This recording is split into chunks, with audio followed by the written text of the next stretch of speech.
Thomas Watson, the former CEO of IBM, once said, "Would you like me to give you a formula for success? It's quite simple, really. Double your rate of failure." You're thinking that failure is the enemy of success, but it isn't at all.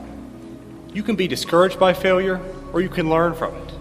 So go ahead and make mistakes. Make all that you can, because remember, that's where you will find success. There are two ways I can think to find success in the world. And the first one is to take risk. Watson was right when he said that success is often found from failing.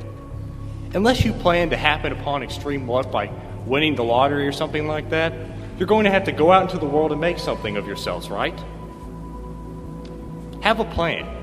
Go to college, enhance your human capital, and go out into the world and make something of yourselves.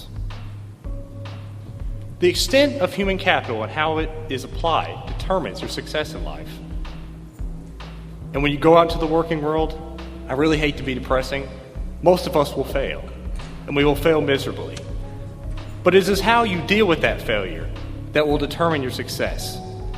The worst thing you can do is accept it. Do not accept it. The only thing you should be accepting is that failure is natural and that you're becoming better through that process. I'd like to share some stories about failure, and you can tell me if these people accepted their failure or if they learned from their mistakes to better themselves. Bill Gates. We all knew he dropped out of Harvard to start Microsoft, and the rest was history. But it really wasn't. What most people don't know about Gates is a company called Traffic Data. It took raw data from roadway traffic to hand it to software engineers to design better applications.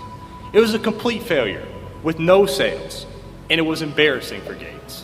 A few years later, he renamed the company Microsoft, and the rest was history. Colonel Sanders, the same chicken recipe we all know and adore today, denied 1,009 times by different restaurants before it was accepted. Walt Disney, fired by a newspaper editor because he lacked imagination and had no good ideas.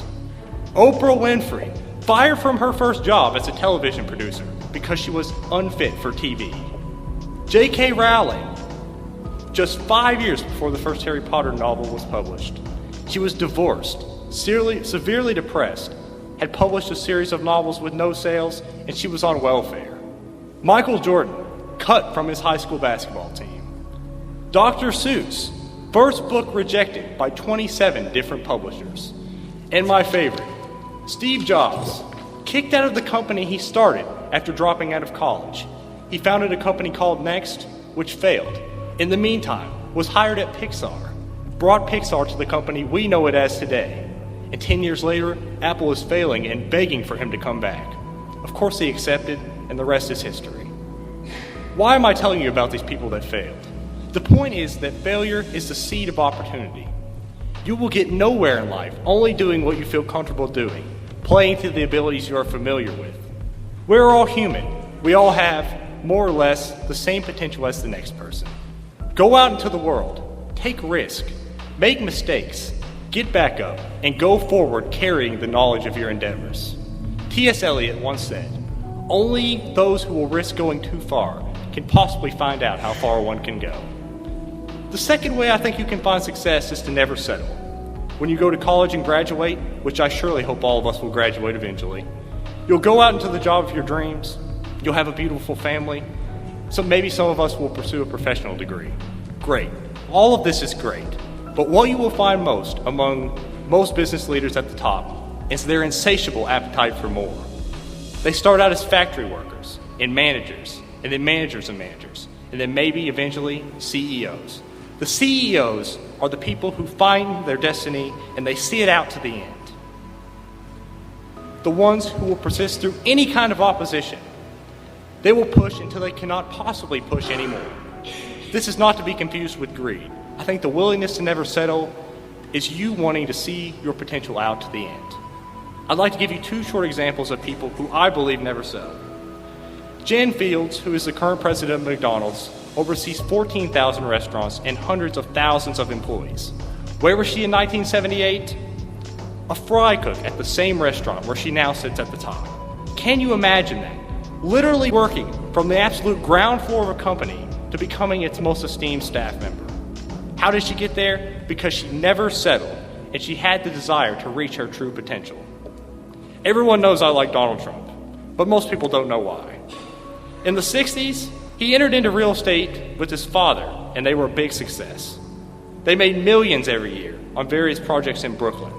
In 1971, he went against his father's wishes and moved to Manhattan. Why?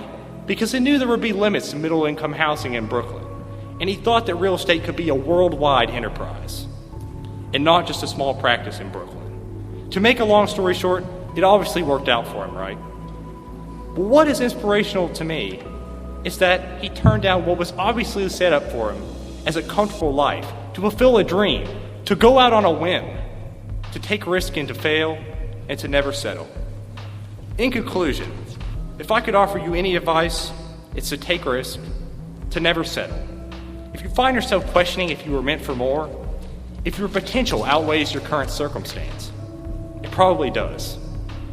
One of my favorite quotes to live by is, shoot for the moon. Even if you miss, at least you'll land among the stars. Thank you.